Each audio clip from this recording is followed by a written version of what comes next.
Assalamualaikum warahmatullahi wabarakatuh. Alhamdulillahi ala ihsanih wa syukru lahu ala taufiqihi wa amtinanih wa asyhadu an la ilaha illallah wahdahu la syarika lahu ta'ziman li sya'nih wa asyhadu anna Muhammadan abduhu wa rasuluhu da'ila ridwanih. Allahumma salli alaihi wa ala alihi wa ashabihi wa ikhwanih. Hadirin dan hadirat yang dirahmati oleh Allah Subhanahu wa taala, alhamdulillah puji dan syukur kita panjatkan kepada Allah Subhanahu wa taala yang berikan kita berbagai macam karunia dan kenikmatan.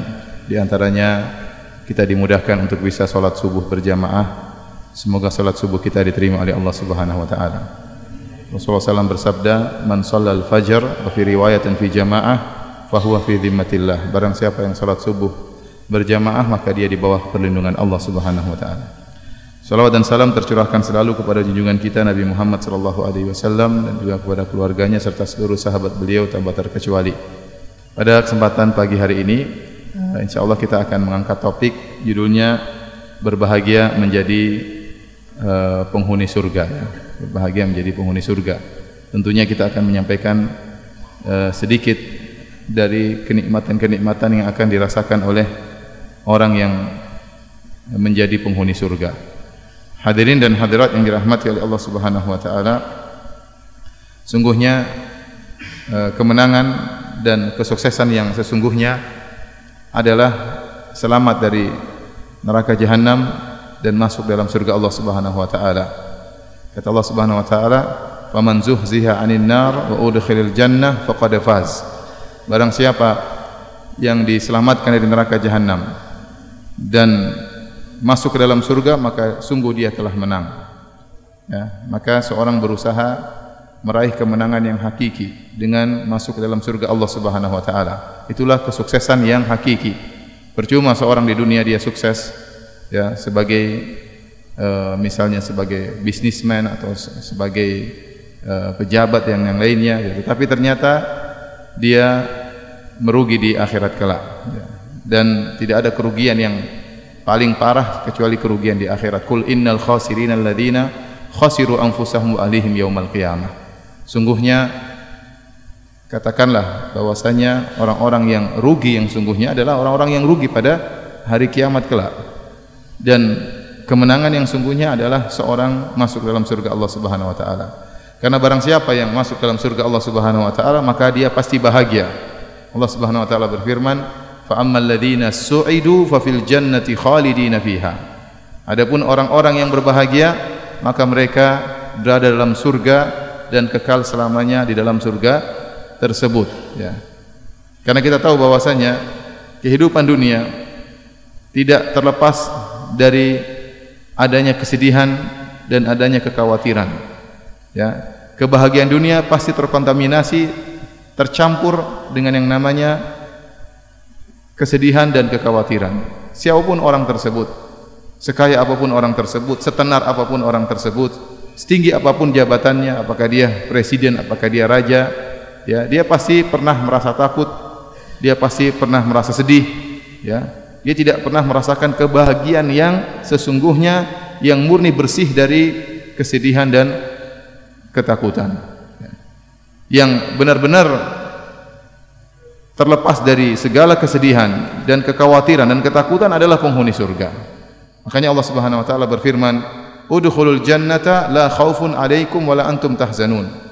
Masuklah kalian dalam surga ya. Dan dalam surga kalian tidak ada kekhawatiran dan kalian tidak akan bersedih sama sekali. Tidak akan bersedih sama sekali. Selama seorang belum menginjakkan kakinya ke surga, dia pasti diliputi dengan kesedihan, kekhawatiran, ketakutan. Ya, dan demikianlah Allah menciptakan manusia, laqad khalaqnal insana fi kabad. Kata Allah, sungguh kami dalam menciptakan manusia dalam kepayahan. Ya, dia menjalani kepayahan silih berganti dari satu kepayahan ke kepayahan yang berikutnya. Lahir dalam perut ibunya dalam kepayahan, memayahkan orang tuanya, memayahkan ayah dan ibunya. Lahir juga dalam kondisi payah, menjalani kehidupan dalam kondisi payah. Ya, berusaha payah mencari nafkah, mencari rezeki. Kemudian tatkala meninggal dunia juga dalam kondisi kepayahan. Tatkala masuk dalam alam barzah juga ditanya oleh malaikat dengan penuh kepayahan. Tatkala dibangkitkan berhadapan dengan ya padang mahsyar juga dengan penuh kepayahan. Tatkala disidang oleh Allah Subhanahu wa taala, diaudit oleh Allah, dihisab oleh Allah Subhanahu wa taala. Tatkala ditimbang pahalanya ya, oleh Allah Subhanahu wa taala dengan kepayahan, tatkala melewati sirat juga dengan kepayahan, dan itu semua baru berakhir tatkala dia menginjakkan kakinya di surga Allah Subhanahu wa taala. Oleh karenanya hadirin hadirat yang dirahmati Allah Subhanahu wa taala, ya, kita lihat kehidupan dunia ini tidak ada yang sempurna kebahagiaannya, ya. Saya katakan tadi, betapapun orang tersebut kaya, terkenal, tenar, ya, pasti dia pernah merasa takut, pasti dia pernah merasa sedih, ya. Bukan hanya si miskin yang pernah merasa ketakutan, bukan hanya si miskin yang pernah merasakan sakit, bukan hanya si miskin yang pernah merasa sedih. Bahkan kita lihat orang-orang besar, para pejabat, ya, presiden, raja juga merasakan demikian, ya. Antum jangan menyangka hanya orang miskin saja yang sakit perut. Emang raja tidak sakit perut? Raja juga pernah sakit perut, ya. Presiden juga pernah sakit perut. Terkadang kita melihat raut wajah seorang pemimpin menggambarkan kesedihan yang amat dalam, yang mungkin tidak dirasakan oleh sebagian orang miskin, ya. Karenanya kalau ingin bahagia yang sempurna, tidak ada cara lain kecuali dengan masuk surga Allah Subhanahu wa taala. Hadirin hadirat yang dirahmati Allah Subhanahu wa taala, oleh karenanya dalam hadis kata Nabi sallallahu alaihi wasallam, yuqalu li ahli jannah, dikatakan kepada para penghuni surga, innalakum antahyu fala tamutu abada, kalian akan hidup selamanya di surga dan kalian tidak akan mati selama-lamanya, kekal. Wa innalakum antashibbu fala tahramu abada, kalian akan senantiasa muda dan kalian tidak akan pernah tua selama-lamanya di surga, ya.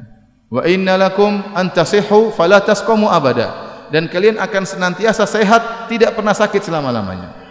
Wa innalakum, dan sungguhnya kalian antan'amu, akan senantiasa bahagia, fala taba'asu abada, dan kalian tidak akan pernah sedih selama-lamanya, tidak akan pernah susah selama-lamanya. Allah sudah ingatkan hal ini kepada Nabi Adam alaihissalam.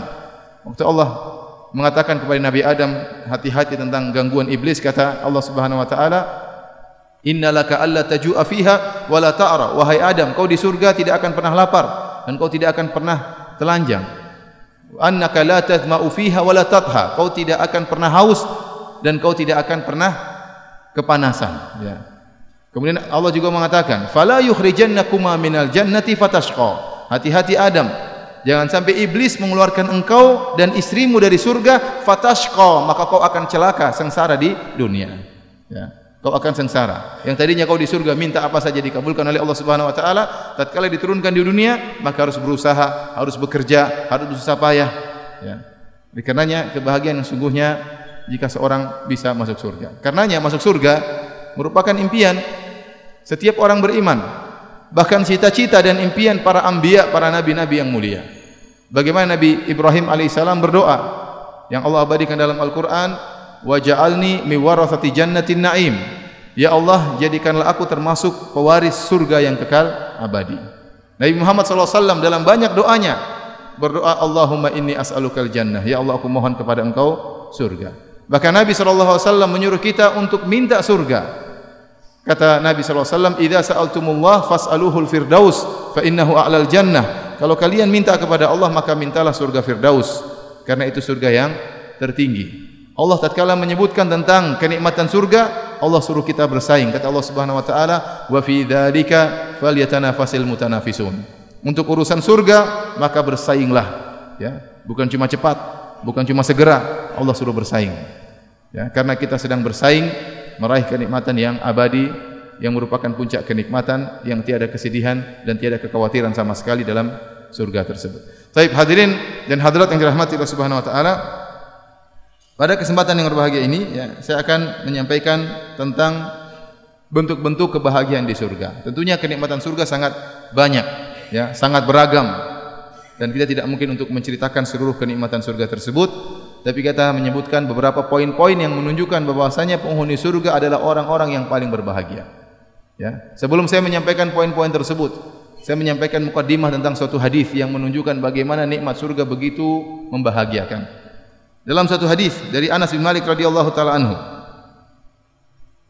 beliau berkata, qala Rasulullah sallallahu alaihi wasallam, Rasulullah sallallahu bersabda, yu'ta bi an'ami ahli dunya min ahli an-nar yaumal qiyamah fayusbagu fin nari sabghatan, didatangkan orang yang paling bahagia di dunia dari penghuni neraka. Jadi orang yang paling kaya, yang paling top, mungkin yang paling tenar, mungkin yang paling, ya, memiliki jabatan tertinggi, ya, orang yang paling hebat di dunia.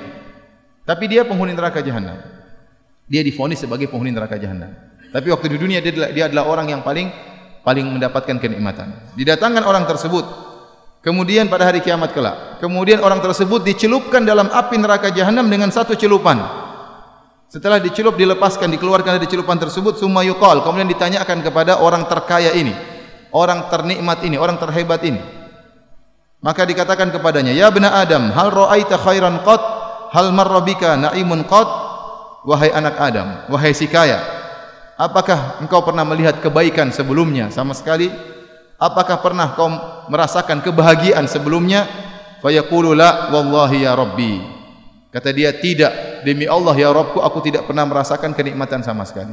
Jadi satu celupan di neraka tersebut membuat dia lupa dengan segala kenikmatan yang pernah dia rasakan di dunia. Karena begitu pedihnya siksaan neraka jahanam. Baru satu celupan, bagaimana kalau dibiarkan di neraka selama-lamanya? Kemudian kata Nabi sallallahu alaihi wasallam, wa yu'ta bi asyaddin nasi bu'san fid dunya min ahlil jannah. Dan didatangkan orang yang paling menderita di dunia, tapi dia divonis menjadi penghuni surga. Orang ini waktu di dunia paling menderita, paling sering sakit-sakitan, paling miskin, ya, paling direndahkan, pokoknya paling menderita. Ya, ini orang paling menderita di dunia, namun dia masuk surga. Maka dihadirkan dia pada hari kiamat kelak. Fayusbagu sabaqatan fil jannah, lalu dia dicelupkan di surga dengan satu celupan.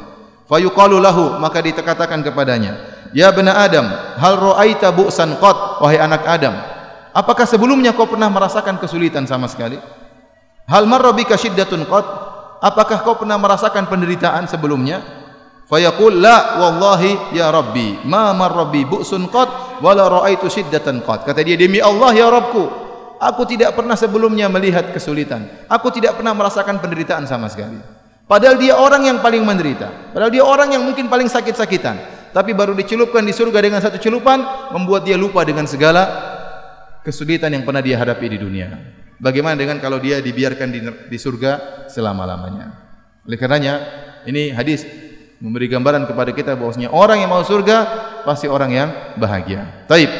Hadirin hadirat yang dirahmati oleh Allah Subhanahu wa taala, kita akan sebutkan beberapa poin yang menunjukkan kebahagiaan penghuni surga. Yang pertama, orang yang masuk surga hatinya akan dibersihkan oleh Allah Subhanahu wa taala. Ya, jadi seluruh penghuni surga itu dibersihkan hatinya oleh Allah Subhanahu wa taala. Wa naza'na ma fi sudurihim min ghillin tajri min tahtihimul anhar. Wa qalu alhamdulillahilladzi hadana li hadza wa ma kunna linahtadiya laula an hadana Allah. Dalam surat Al-A'raf kata Allah Subhanahu wa taala, wa naza'na ma fi sudurihim min ghillin, kami cabut dari dada-dada mereka ghil, penyakit hati. Hasad, dengki, dendam, jengkel dicabut. Penghuni surga tidak ada yang jengkel, tidak ada yang dongkol, tidak ada yang hasad, tidak ada yang suudzon, tidak ada yang buruk sangka, dicabut seluruh penyakit hatinya. Tajri min tahtihimul anhar, mereka berada ya di surga-surga yang mengalir di bawahnya sungai-sungai. Mereka muji Allah Subhanahu wa taala, alhamdulillahilladzi hadana li hadza, segala puji bagi Allah yang telah memberi petunjuk kepada kami sehingga kami bisa masuk surga. Ya, wa ma kunna linahtadiya laula an hadana Allah. Kami tidak bisa dapat hidayah kalau bukan petunjuk dari Allah Subhanahu wa taala. Dalam ayat yang lain dalam surat Al-Hijr kata Allah Subhanahu wa taala, wa naza'na ma fi sudurihim min ghillin ikhwanan ala sururin mutaqabilin. Kami cabut penyakit hati mereka dari dada-dada mereka, sehingga jadilah mereka saling bersaudara ya di atas dipan-dipan saling berhadap-hadapan. Ini di antara bentuk kebahagiaan di surga. Karena di antara musuh kebahagiaan adalah penyakit hati. Orang kalau ingin bahagia di dunia ini, dia harus membersihkan hatinya dari penyakit-penyakit hati. Kalau dia hasad, dia tidak akan pernah bahagia. Lihat orang punya sesuatu yang lebih, maka dia hasad. Lihat orang punya mobil lebih bagus, dia hasad. Lihat orang punya rumah lebih bagus, dia hasad. Kapan dia bahagia? Lihat orang istrinya lebih cantik, dia hasad. Kapan dia mau bahagia kalau begitu caranya? Jadi di antara musuh kebahagiaan adalah hasad. Di antara musuh bahagia adalah dendam, dengki. Bagaimana seorang bisa tidur dengan pulas kalau dia dendam sama orang, kalau dia dengki sama orang, kalau dijengkel sama orang? Ini musuh kebahagiaan. Ya. Bagaimana dia bahagia kalau dia suudzon melulu isinya, isi hatinya suudzon, berburuk sangka terus terhadap orang? Bagaimana dia mau bahagia? Nah, penyakit-penyakit hati ini akan dicabut oleh Allah Subhanahu wa taala. Tidak ada kejengkelan, tidak ada kedongkolan, tidak ada hasad, tidak ada dengki. Hilang sama sekali. Ya. Oleh karena saya pernah ditanya oleh seseorang waktu saya ngisi pengajian tentang surga, Tahu ada secari kertas, pertanyaannya, Ustaz, saya mau masuk surga tapi saya tidak mau bawa istri saya. Saya bilang, kenapa tidak bawa istri? Mungkin dia takut diomelin sama istrinya di akhirat ya. Saya bilang, jangan khawatir, istri Anda kalau mau surga tidak akan ngomel-ngomel ya. Jangan khawatir. Dia takut kalau dia lagi mau main sama bidadari dijewer sama istrinya. Jadi kalau sudah masuk surga tidak ada dongkol, tidak ada jengkel, tidak ada hasad, semuanya hilang. Dan ini adalah puncak kebahagiaan. Bagaimana seorang mau hasad sama orang lain di surga sementara masing-masing disibukkan dengan istananya, masing-masing disibukkan dengan kenikmatan, masing-masing disibukkan dengan bidadari yang Allah siapkan bagi mereka. Ngapain dia hasad sama orang lain? Oleh karena sampai-sampai kalau ada seorang laki punya istri 4, kalau enggak punya ya sudah ya. Kalau punya istri 4, kemudian dia masuk surga, istrinya juga solehat semua masuk surga, maka istrinya tidak akan saling cemburu tatkala di sana. Kenapa? Karena kecemburuan itu urusan hati. Allah akan cabut rasa cemburu tersebut dari istri-istri mereka. Yang ada bahagia. Kalaupun istrinya cuma 1, kemudian dia masuk surga bersama suaminya dan suaminya disediakan oleh Allah bidadari-bidadari, maka istrinya pun tidak akan cemburu kepada bidadari-bidadari tersebut. Ya. Kenapa? Karena kecemburuan, kedongkolan, kejengkelan telah dicabut oleh Allah Subhanahu wa taala. Sehingga para penghuni surga benar-benar dalam kondisi bahagia. Tidak ada sakit hati sama sekali. Tidak ada dongkol sama sekali, tidak ada jengkel sama sekali. Isinya bahagia dan bahagia. Ya. Oleh karenanya para hadirin dan hadirat yang dirahmati Allah Subhanahu wa taala, seorang kalau ingin merasakan kebahagiaan di dunia sebelum kebahagiaan di akhirat, maka hendaknya dia bersihkan apa?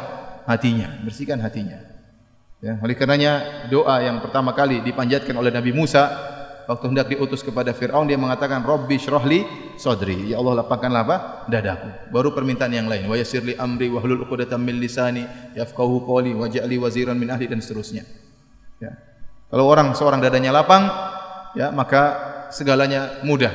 Dia akan sabar menghadapi segala sesuatu jika dadanya lapang. Tapi kalau dadanya sempit, dendam, emosian, maka orang ini sangat menderita ya. Saya pernah ketemu seorang, teman saya, dia lagi marahan sama teman yang lain. Maka saking jengkelnya dia bilang, semoga orang itu nanti di kuburannya disempitkan kuburannya oleh Allah Subhanahu wa taala. Padahal orangnya belum mati ya. Jadi subhanallah, ada orang jengkel seperti itu. Ini orang ini menderita seperti ini. Tapi kalau dia hatinya bersih, mudah maafkan, lapang dada, tidak dongkol, tidak hasad, tidak dengki, itu orang paling bahagia. Taib. Ini bentuk kebahagiaan pertama di surga. Para penghuni surga hatinya dibersihkan dari segala penyakit hati. Kemudian di antara bentuk kebahagiaan yang kedua, para penghuni surga tidak akan mendengarkan perkataan sia-sia di surga. Semua perkataan di surga adalah perkataan yang menyenangkan. Sampai disebutkan bahwasanya ahlul jannah yulhamuna tasbih wa tahmid wa tahlil. Bahwasanya penghuni surga itu diilhamkan oleh Allah Subhanahu wa taala sehingga mereka terkadang berkata-kata dengan memuji Allah, dengan bertahlil, dengan bertasbih. Ya, mereka merasakan kelezatan dengan bertahlil, bertahmid dan bertasbih. Tidak ada kata-kata yang tidak menyenangkan, tidak ada kata-kata yang menyinggung. Oleh karena Allah Subhanahu wa taala berfirman, la yasma'una fiha lagwan illa salama. Para penghuni surga tidak pernah mendengarkan kata-kata yang sia-sia di surga. Tidak ada kata-kata yang sia-sia. Illa salama, yang mereka dengar cuma perkataan yang merupakan keselamatan. Jadi tidak ada cercaan, tidak ada makian, ya, tidak ada umpatan, tidak ada laknat, tidak ada di surga. Tidak ada. Karena kalau kita diumpat kita pasti sakit hati. Kalau kita dicerca kita pasti sakit hati. Tidak enak namanya dicerca. Tidak enak namanya diumpat. Tidak enak namanya dilaknat. Seorang merasa sakit hati kalau dicerca. Ya. Itu semua tidak ada di surga. Kata Allah Subhanahu wa taala, la yasma'una fiha lagwan illa salama. Mereka tidak mendengarkan perkataan sia-sia kecuali perkataan yang penuh dengan keselamatan. Dalam ayat yang lain kata Allah Subhanahu wa taala, yatanaza'una fiha ka'san la lagum fiha wala ta'thim. Mereka para penghuni surga mengambil cangkir-cangkir untuk minum khamar. Tetapi kata Allah, setelah mereka minum khamar, mereka pun tidak pernah mendengar perkataan sia-sia, bahkan perkataan yang menimbulkan dosa sama sekali. Karena khamar di dunia berbeda dengan khamar di akhirat. Khamar di dunia bikin mabuk, bikin pusing kepala. Orang kalau sudah minum akhirnya mengucapkan kata-kata yang tidak-tidak. Tapi di akhirat barang siapa yang minum khamar, dia hanya merasakan kelezatan. Namun tidak ada sakit kepala, tidak ada sakit perut, tidak ada mabuk, tidak ada. Oleh karenanya jangankan mengucapkan kata-kata yang menjengkelkan, bahkan kata-kata yang sia-sia pun tidak terucapkan padahal mereka telah minum khamar. Ya. Karena kalau ada kata yang sia-sia, kalau ada kata-kata ta'thim, ya kata-kata yang mengganggu, ini benar-benar mengganggu kebahagiaan seseorang. Ya. Itu bayangkan kalau ada seorang subhanallah, orangnya kurus krempeng, ya, tetapi orang tidak kuat duduk sama dia. Kenapa? Lisannya sangat menyakitkan, nyelekit kalau bicara. Sehingga orang yang kurus krempeng ini terasa seperti gunung besar yang menghadangnya. Sudah kurus, kecil, krempeng, tapi lisannya sangat menyakitkan. Ya. Ada orang seperti itu. Sehingga kalau dia tidak datang, orang senang. Alhamdulillah dia tidak datang. Kalau dia datang, orang ingin segera dia pulang. Ya. Nah, kalau sudah bicara, menyakitkan. Dan kita di dunia kita merasakan demikian. Ada yang menyakitkan kalau bicara, ada yang nyelekit, ada yang komentar tidak enak, ada yang komentar menuduh yang tidak-tidak, macam-macam. Ya. Maka semua perkataan seperti ini di surga ditiadakan. Jadi yakinlah Anda kalau Anda masuk surga, tidak ada yang akan berani ngomelin Anda, karena enggak ada. Ya. Jangan sedih kalau istri masuk surga. Jangan takut diomelin, ya. Makanya ada suatu cerita, ya, ada seorang, saya pernah dengar seorang syekh ceramah, dia bercerita, ada pernah seorang khutbah Jumat. Tapi khotib ini ngawur, bicarakan hadis ngawur, ya. Sampai akhirnya dia cerita tentang penghuni surga. Khotib ini bercerita, ya. Tatkala seorang mau surga di akhirat kelak, begitu dia masuk surga dia melihat para bidadari. Tatkala dia ingin mendekati para bidadari tersebut, maka dikatakan kepadanya, itu bukan milikmu, majulah ke depan. Wah, padahal dia sudah tertarik sama bidadari ini. Dia maju lagi ke depan. Kemudian dihadirkan lagi bidadari yang lain yang mungkin lebih cantik. Kemudian dia ingin meluk para bidadari tersebut, ditegur lagi, itu bukan bagianmu, maju lagi ke depan. Wah, mana bidadari saya? Dia maju lagi. Diperlihatkan lagi bidadari yang cantik, dia ingin meluk, katanya itu bukan bagianmu, maju lagi ke depan. Itu ada pintu, buka tuh pintu. Begitu dia sampai buka pintu, dia buka pintu, ternyata istrinya. Kata dia, kok ini lagi yang muncul? Dia mau yang lain, ternyata muncul apa? Istrinya. Ini hadis palsu, ya. Jadi kalau istri masuk surga, ya, tentu akan menjadi ratu bidadari dan tidak akan ngomel-ngomel. Cukup antum diomelin saja di dunia. Tidak ngangkat suara, tidak akan ngomelin antum, ya. Kenapa? Karena tidak ada kata-kata yang sia-sia. Apalagi kata-kata yang menyinggung, apalagi kata-kata yang menyakitkan hati. Itu semua hilang. Taib. Yang ketiga, di antara bentuk kebahagiaan penghuni surga, bahwasanya orang-orang di surga tidak pernah capek dan tidak pernah lesu. Ya, karena kalau penghuni surga capek, dia akan mengurangi aktivitasnya dari merasakan kenikmatan. Penghuni surga itu di surga, ya, hanya berpindah dari satu kenikmatan ke kenikmatan yang lain. Inna ashabal jannatil yauma fi syughulin fakihun. Sungguhnya para penghuni surga pada hari tersebut fi syughulin fakihun, hanya dalam kesibukan bersenang-senang, berpindah dari satu kenikmatan ke kenikmatan yang lain. Ya. Nah, kalau mereka capek, berarti berhenti dari kenikmatan. Kalau mereka lesu, maka mereka berhenti dari kenikmatan. Dan itu tidak ada bagi penghuni surga. Mereka semua semangat, selalu dalam kondisi nikmat. Ya. Makanya Allah Subhanahu wa taala berfirman, ya, mengabarkan akan hal ini, perkataan para penghuni surga, "Alladzi ahallana darul muqamati min fadlihi la yamassuna fiha nasabun wa la yamassuna fiha lughub." Segala puji bagi Allah yang telah menempatkan kami di surga, tempat yang abadi dengan karunia-Nya. Yang di surga kami tidak akan pernah merasakan letih dan tidak akan pernah merasakan lesu. Tidak ada keletihan, tidak kelesuan. Semangat terus di surga. Kemudian juga Allah Subhanahu wa taala berfirman dalam ayat yang lain, la yamassuhum fiha nasabun wa ma hum minha bimukhrajin. Mereka tidak akan merasakan keletihan sama sekali dan mereka tidak akan dikeluarkan dari surga, kekal di dalamnya. Tidak ada keletihan sama sekali. Makanya, ya, suatu hari malaikat Jibril datang kepada Nabi sallallahu alaihi wasallam. Kemudian malaikat Jibril berkata kepada Nabi sallallahu alaihi wasallam, "Ya Rasulullah, hadi Khadijah atatka." Ya, wahai Rasulullah, sungguhnya istrimu Khadijah sedang datang menuju engkau. Ya. Ma'aha ina'un fihi idam. Dan dia membawa tempayan yang isinya makanan, ya. Kemudian kata malaikat Jibril, "Fa idza atatka," kalau Khadijah datang kepada engkau, maka sampaikan kepada dia assalam min rabbiha. Sampaikan kepada Khadijah bahwasanya Allah kirim salam kepada Khadijah. Dan juga aku kirim salam kepada dia. Dan kabarkan bahwasanya Allah telah menyiapkan baginya istana, ya, yang indah, yang kata malaikat Jibril, la sakhaba fiha wala nasab. Yang dalam istana tersebut tidak ada hiruk-pikuk, teriak-teriakan dan juga tidak ada keletihan sama sekali. Sebagian ulama mengatakan kenapa Khadijah diberikan surga yang seperti ini, istana yang seperti ini, tidak ada suara yang teriak-teriak melengking. Kata mereka karena Khadijah radhiyallahu taala anha selama sekitar 25 tahun berumah tangga dengan Nabi sallallahu alaihi wasallam, dia tidak pernah mengangkat suaranya. Berapa tahun? Sekitar 25 tahun tidak pernah mengangkat suaranya di hadapan apa? Suaminya. Saya tanya sama antum yang sudah menikah lama. Siapa yang istrinya tidak pernah mengangkat suaranya? Saya kasih HP. Ada atau tidak? Jujur saja, enggak apa-apa. Ada yang istrinya tidak pernah mengangkat suara? Ada atau tidak? Siapa tahu di Bali ada. Ada atau tidak? Enggak ada ya? Ya sudahlah kalau begitu.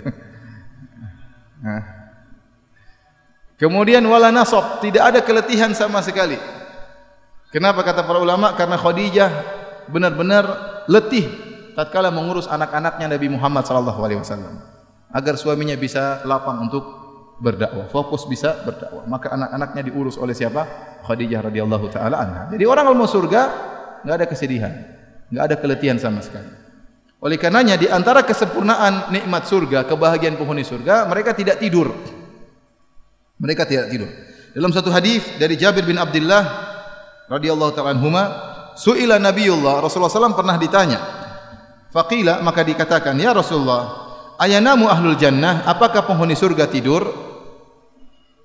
Faqala Rasulullah SAW, maka Rasulullah SAW mengatakan, an-naumu akhul maut. Sungguhnya tidur itu saudaranya kematian. Wa ahlul jannati la yanamun, dan penghuni surga tidak tidur. Kenapa? Kalau mereka tidur berarti mereka letih, makanya ngantuk. Mereka tidur, dan kalau mereka tidur berarti kenikmatan terhenti, dan ini menghalangi kebahagiaan mereka. Ya, lagi main-main tahu-tahu ngantuk. Lagi diajak bidadari, aduh sebentar saya tidur dulu. Ini menghalangi apa? Kenikmatan. Maka penghuni surga tidak tidur. Ya. Penghuni surga tidak tidur. Taib. Di antara kebahagiaan penghuni surga yang keempat, para penghuni surga kalau minta apa saja pasti dikabulkan. Ini puncak kebahagiaan. Minta apa saja pasti dikabulkan. Allah Subhanahu wa taala menyebutkan hal ini dalam banyak ayat. Di antaranya Allah Subhanahu wa taala berfirman, "Jannatu 'adnin yadkhulunaha tajri min tahtiha al-anhar, lahum fiha ma yasha'un, kadzalika yajzillahu al-muttaqin." Kata Allah, surga-surga yang kekal, mereka masuk di dalamnya, mengalir di bawah surga-surga tersebut sungai-sungai. Bagi mereka di surga tersebut apa yang mereka inginkan. Ma yasha'un, di sini ma al-mausulah dalam kaidah usul fikih memberikan faedah keumuman. Apa saja yang mereka minta pasti dikabulkan.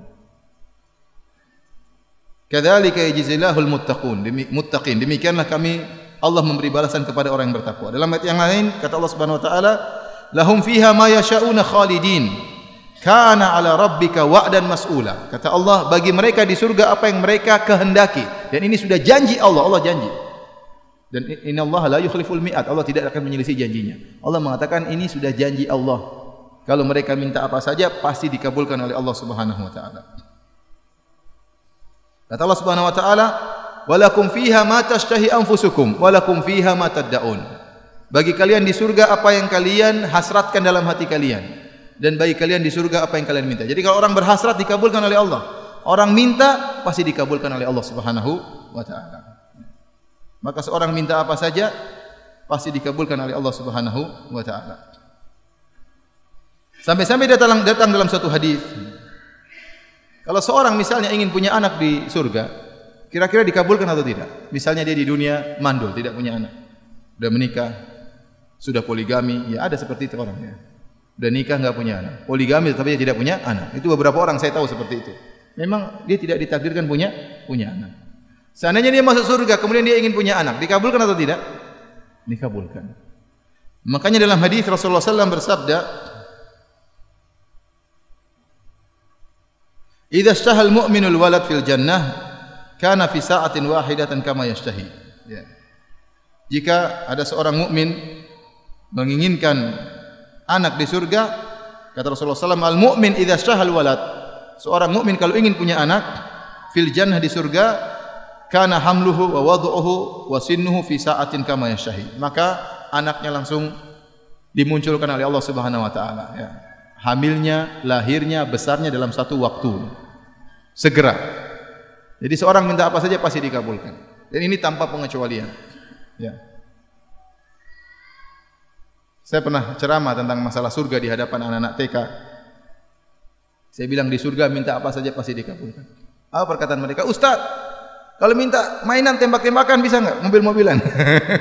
Mereka belum mengerti bidadari, makanya mintanya apa? Tembak-tembakan. Saya bilang dikabulkan. Minta apa saja dikabulkan. Yang mereka belum tahu. Ya. Saya pernah juga ngisi pengajian tentang surga, ada yang bertanya, Ustaz, kalau saya mau main bola di surga, Allah kabulkan kira-kira enggak? Saya bilang ya seharusnya dikabulkan. Kalau Anda ingin main bola, pasti dikabulkan.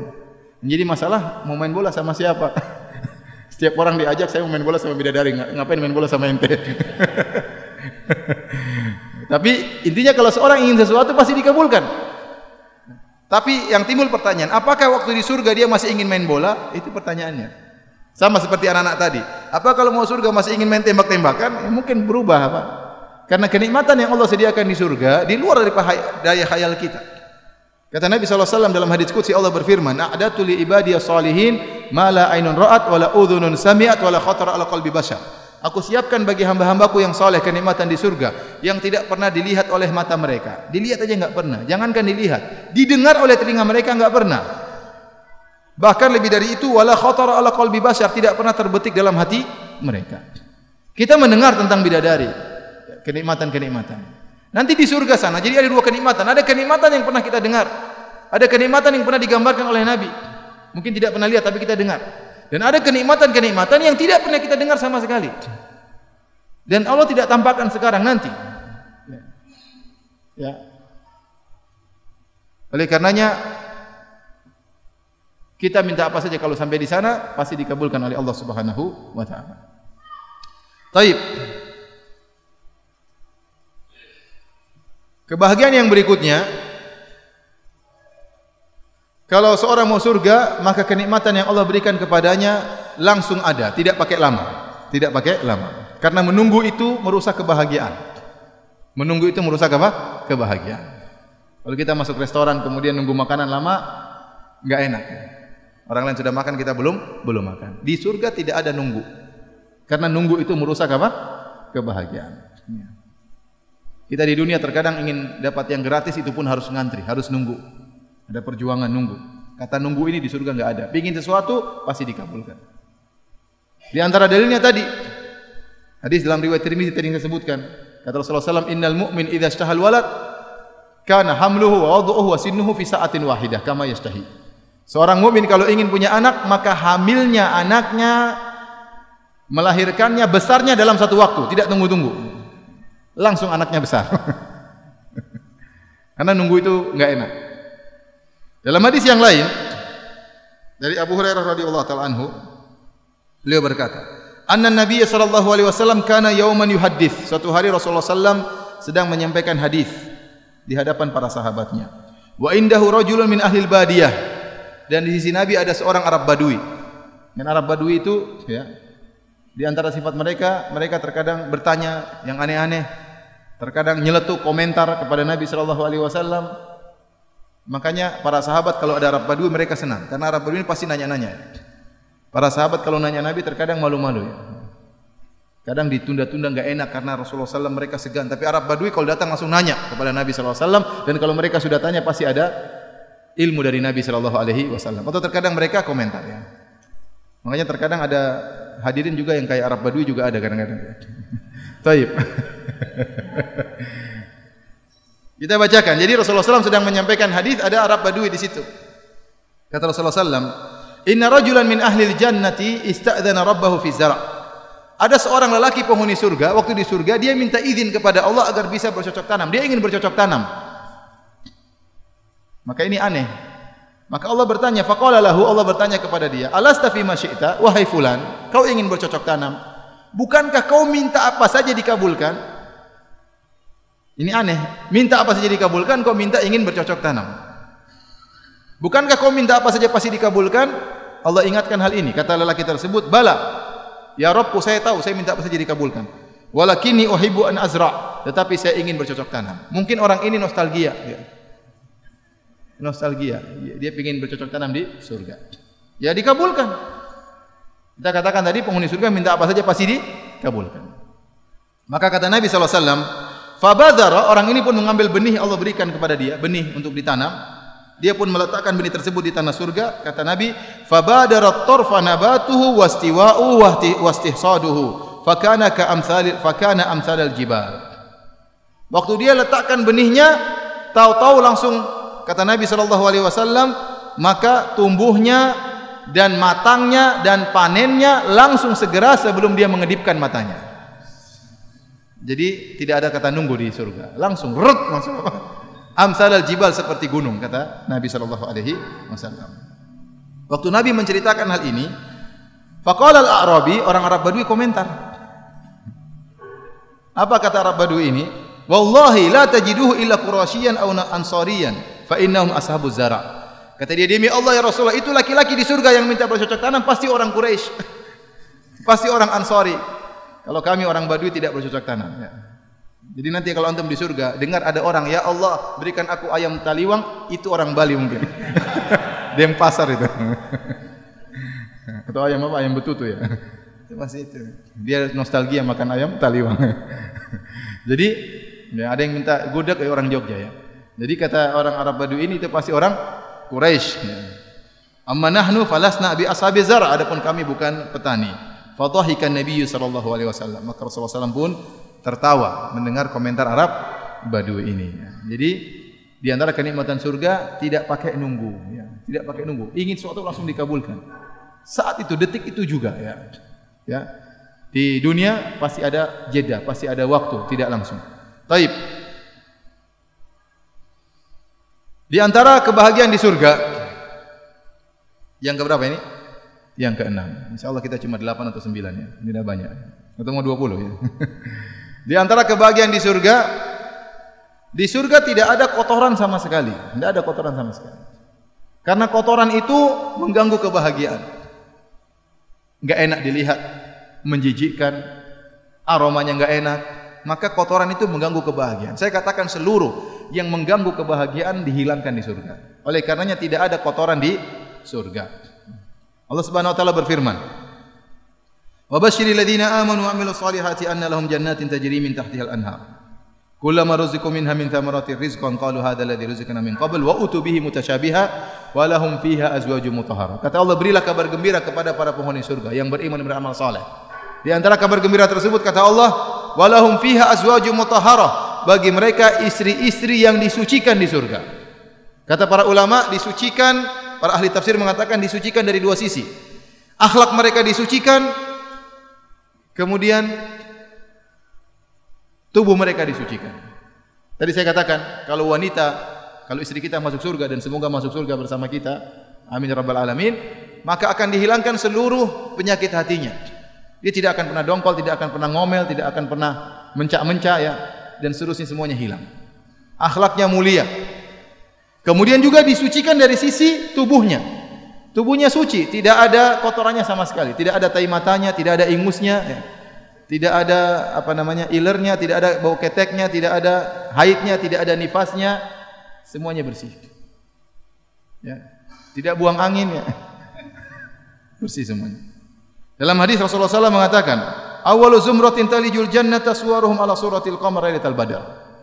Rombongan pertama yang mau surga, kata Nabi, rupa mereka seperti bulan purnama. Jadi orang-orang mau surga dijadikan tampan oleh Allah Subhanahu wa taala. Wanita-wanita dijadikan cantik oleh Allah Subhanahu wa taala. Makanya kalau ulama mengatakan kalau wanita masuk surga, maka akan lebih cantik daripada para bidadari. Karena mereka lebih hebat daripada para bidadari. Di dunia mereka menjalankan kehidupan yang susah dengan penuh kesabaran, menghadapi anak-anak, menghadapi suami, beribadah kepada Allah. Maka kalau mereka masuk surga lebih hebat daripada para bidadari. Dibuat cantik oleh Allah Subhanahu wa taala, namun kita tetap mengenalnya. Ya, tapi dibuat cantik jelita oleh Allah Subhanahu wa taala. Kata Nabi, la yabsukuna fiha, mereka tidak buang ludah di surga. Wala yamtakhitun, mereka tidak ada ingusnya di surga. Wala yataghawwatun, mereka tidak buang air besar di surga. Wala yabulun, mereka tidak buang air kecil di surga. Ya. Jadi para penghuni surga makan di sana bukan karena lapar, mereka tidak pernah lapar. Kata Allah kepada Nabi Adam, innalaka alla tajua fiha. Kau tidak akan pernah lapar di surga. Tidak. Jadi para penghuni surga makan di surga dalam rangka berlezat-lezat, bukan karena lapar. Sehingga tidak ada proses yang kemudian membuang kotoran, tidak ada sama sekali. Paling banter kalau mereka sudah makan, maka yang keluar adalah sendawa. Itu pun baunya minyak kasturi. Atau ada keringat, itu pun baunya minyak kasturi. Tidak seperti kita, kalau kita makan bawang kemudian sendawanya pasti bawang busuk. Kalau kita makan telur, sendawanya telur busuk ya. Tapi mereka kalau sudah makan, mereka paling bersendawa dan itu pun baunya seperti minyak kasturi. Tidak ada kotoran sama sekali. Makanya dalam sebagian riwayat sahabat mengatakan, innar rajula min ahlil jannah la yu'aniku al-hawra sab'ina sanatan la yamalluha wa la tamalluhu. Sungguhnya seorang laki penghuni surga akan memeluk seorang wanita bidadari selama 70 tahun. Dia peluk lengket selama berapa tahun? 70 tahun. Sang lelaki tidak bosan kepada sang bidadari dan sang bidadari tidak bosan kepada suaminya. Seandainya kalau bidadari tersebut punya kotoran ya, kalau kita peluk seorang wanita di dunia, paling 2 hari kita enggak kuat ya.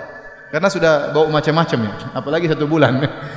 Tapi karena tidak ada baunya sama sekali, tidak ada kotorannya sama sekali, maka dia tidak bosan memeluk wanita surga. Apa kata Nabi SAW? Lau tala'at imra'atun min ahlil jannah ala ahli dunya la adha'at ma bainahuma. Seandainya ada seorang wanita surga nongol di dunia ini, maka akan menerangi apa yang antara langit dan bumi. Seandainya Denpasar ini lampunya mati semua, tahu-tahu ada bidadari nongol, akan terang benderang. Bukan cuma itu, wala mala'at ma bainahuma riha, maka kemudian tubuhnya akan mengeluarkan bau yang semerbak antara langit dan bumi. Jadi bidadari dari sananya bercahaya, dari sananya harum semerbak, tidak ada bau sedikit pun, tidak ada sama sekali. Oleh karenanya di antara kesempurnaan penghuni surga, mereka tidak punya kotoran sama sekali, karena kotoran itu mengganggu kebahagiaan. Baik. Hadirin hadirat yang dirahmati Allah Subhanahu wa taala. Yang berikutnya nomor berapa? Nomor 7. Di antara kebahagiaan penghuni surga, bahwasanya di surga tidak ada panas matahari, tidak ada matahari di surga. Karena matahari buat panas berlebihan. Maka di surga itu kondisinya selalu sejuk. Allah berkata kepada Nabi Adam, "Wa annaka la tazma'u fiha wa la tatha." Kau di surga wahai Adam tidak pernah kehausan dan kau tidak akan pernah kepanasan, selalu sejuk. Selalu cuaca enak. Ya, kalau kedinginan enggak enak, kepanasan juga enggak enak. Maka cuaca selalu apa? Sejuk. Allah Subhanahu wa taala berfirman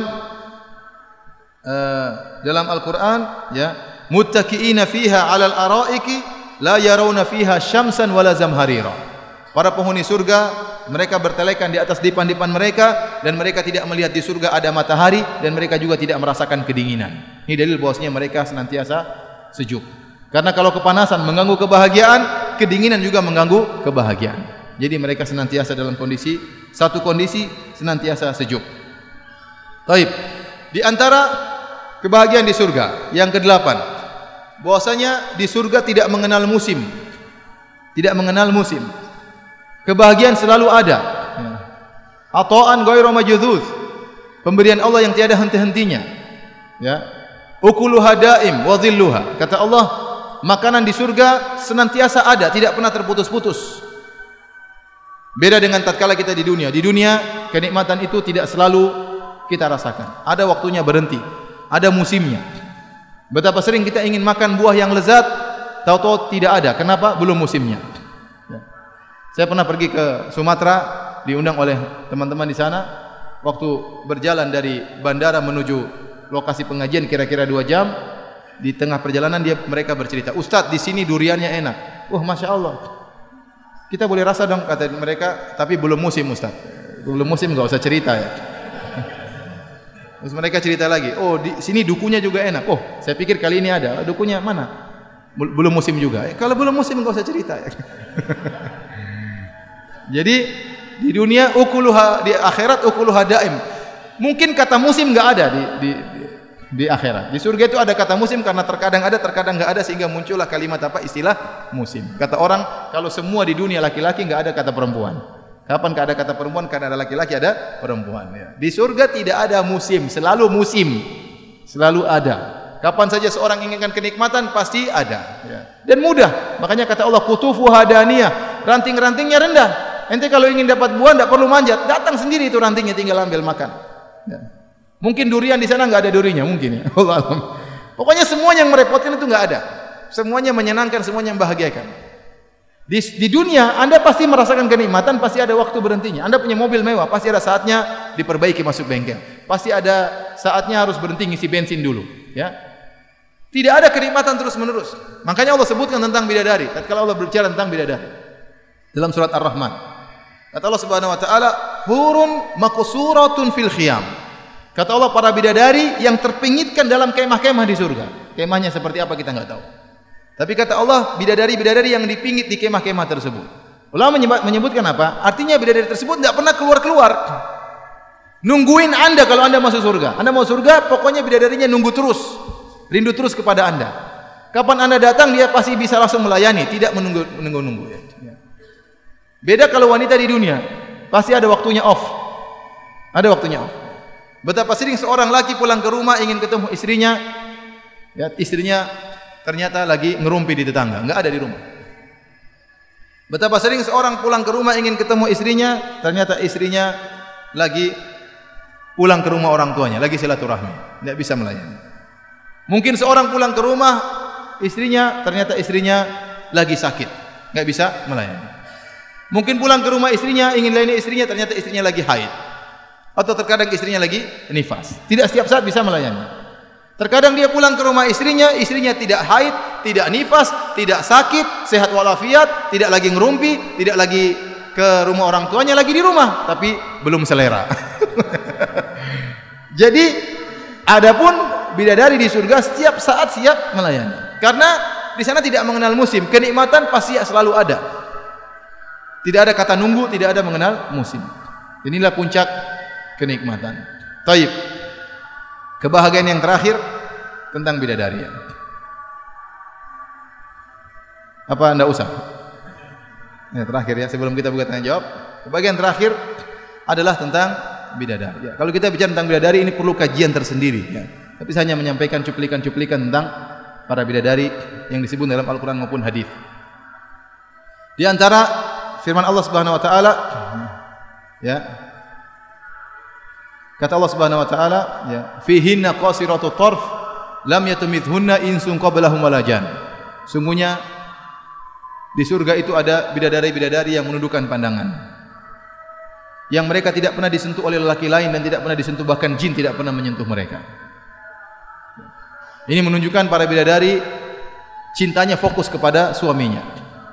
Mereka memang diciptakan oleh Allah untuk suami mereka. Mereka tidak pernah mengenal lelaki yang lain. Antum bayangkan seorang wanita tidak pernah lihat laki-laki lain, yang pernah dilihat cuma ente, maka ente yang paling ganteng, yang paling top, padahal ente mungkin jelek, tapi tidak ada laki-laki lain, tidak ada pembanding. Jadi ente modelnya kayak apa saja paling ganteng. Bidadari ini tidak pernah lihat laki lain, tidak pernah disentuh laki lain, dan tidak pernah disentuh oleh jin, sehingga cintanya fokus kepada suaminya. Makanya Allah mengatakan qasiratut tarf, mereka menundukkan pandangan mereka dipusatkan kepada suami mereka.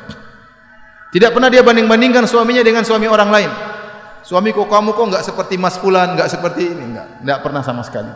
Cinta mereka fokus kepada suaminya. Suaminya yang paling top, yang paling ganteng, yang paling hebat. Kemudian kata Allah Subhanahu wa taala, ka'annahunnal yaqut wal marjan. Dan para bidadari itu seperti al-yaqut wal marjan. Al-yaqut seperti intan berlian, al-marjan seperti mutiara. Kata para ulama, intan berlian maksudnya bening tubuh mereka, adapun al-marjan putih seperti putihnya kulit mereka. Jadi kulit mereka putih, Allah ibaratkan seperti mutiara yang tersimpan dalam cangkangnya. Kalau mutiara dalam cangkang itu putihnya bersih, tidak ada terkontaminasi dengan kotoran apapun karena terlindungi. Tidak seperti putihnya wanita di dunia. terkadang ada tai lalatnya, ya. Kemudian terkadang ada bintik-bintik merahnya, terkadang ada belang-belangnya, ya. Terkadang intinya tidak mulus. Adapun putihnya bidadari mulus bersih, tidak ada kotoran sama sekali. Seperti mutiara yang berada dalam cangkangnya, luar biasa. Kemudian tubuhnya bening. Bening, begitu beningnya, begitu putihnya, begitu beningnya. Tentunya tidak bisa kita bayangkan. Di antara begitu putihnya, Rasulullah SAW pernah menyebutkan dalam hadis, yura bayadu saqaiha min wara'i sab'ina hullah. Kata Nabi SAW, atau kama qala Nabi SAW, terlihat putih betisnya bidadari di balik 70 gaun yang dia pakai. Jadi kalau anda masuk surga ketemu bidadari, bidadari tersebut pakai gaun. Gaunnya 70 lapis. Tetapi sudah 70 lapis, putihnya masih kelihatan dari balik gaun tersebut, ya. Menunjukkan sangat putihnya bidadari tersebut. Bahkan di balik 70 lapis, ya, masih kelihatan putihnya. Kemudian sangat bening. Sampai dalam hadis Rasulullah SAW mengatakan, kabiduha mir'atuhu. Sesungguhnya hati bidadari adalah cermin bagi suaminya. Kata para ulama, artinya apa? Kalau seorang lelaki masuk surga, dia melihat tubuh istrinya bidadari, kelihatan hatinya. Hatinya itu jadi cermin bagi suaminya, saking beningnya. Antum nggak bisa bayangkan, ya. Saya juga nggak bisa bayangkan kayak apa. Kalau kita bayangkan pasti keliru, ya, pasti keliru.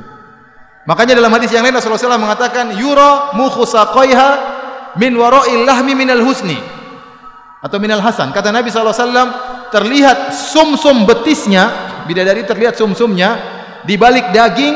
Ya, subhanallah, ente bayangkan kalau kelihatan sumsumnya kayak apa? Mungkin gambaran kita gondruwo, apa namanya, jin dan yang lainnya. Tapi kata Nabi, minal hasan, karena saking indahnya. Karena saking indahnya. Jadi bidadari itu sangat putih, sangat bening. Ya. Seperti apa? Wallahu a'lam bishawab. Ya. Makanya saya pernah ngisi tentang bidadari, terus ada yang kirim tulisan kepada saya, Ustaz tolong kirim foto bidadari. Foto siapa yang mau difoto, ya? Tidak ada yang seperti bidadari. Ini diantara indahnya bidadari. Maka barang saya bertakwa kepada Allah Subhanahu Wa Taala, menjaga pandangannya, menjaga kemaluannya. Dan saya katakan tidak ada cara yang paling membuat seorang mudah menundukkan pandangan kecuali dia berharap untuk dinikahkan dengan para bidadari di surga kelak. Ya.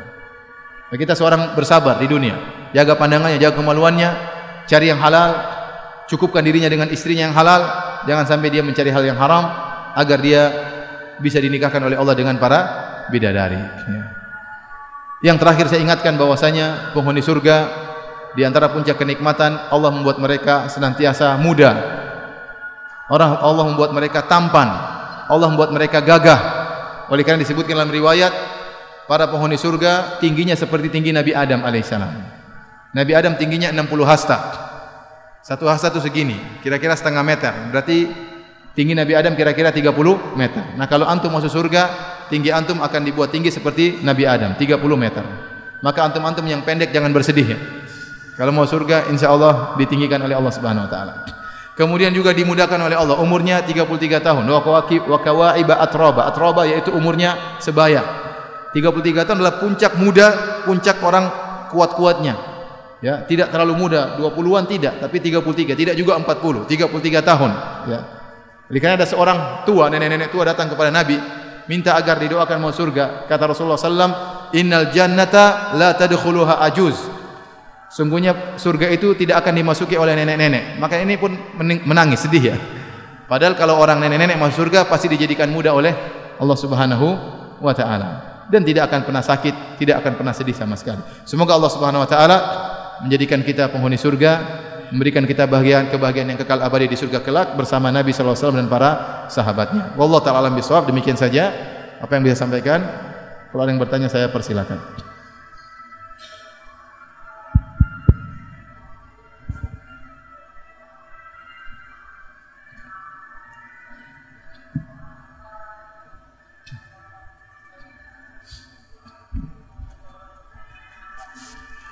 Silakan, Pak.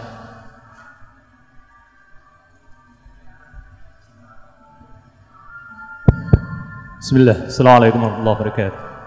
Alhamdulillah.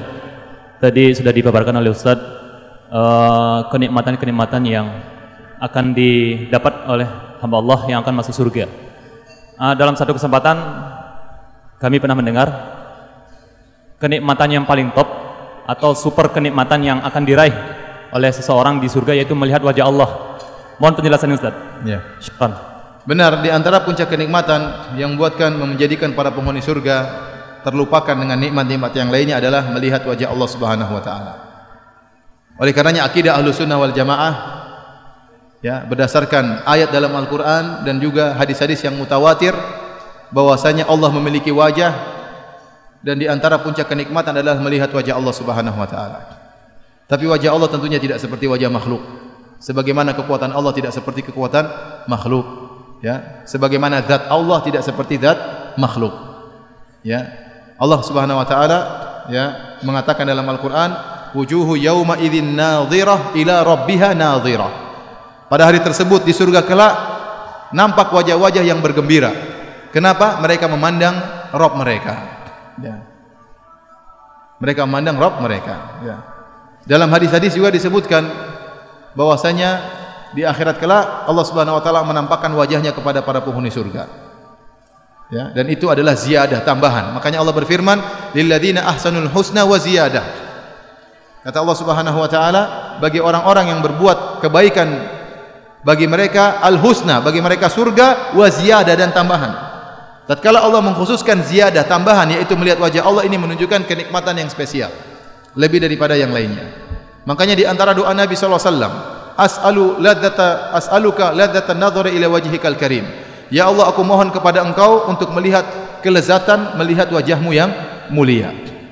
Rasulullah SAW dalam hadis-hadis yang mutawatir berkata, innakum tarawna rabbakum kama tarawna al-qamara lailatal badri la tudamuna fi ru'yatihi.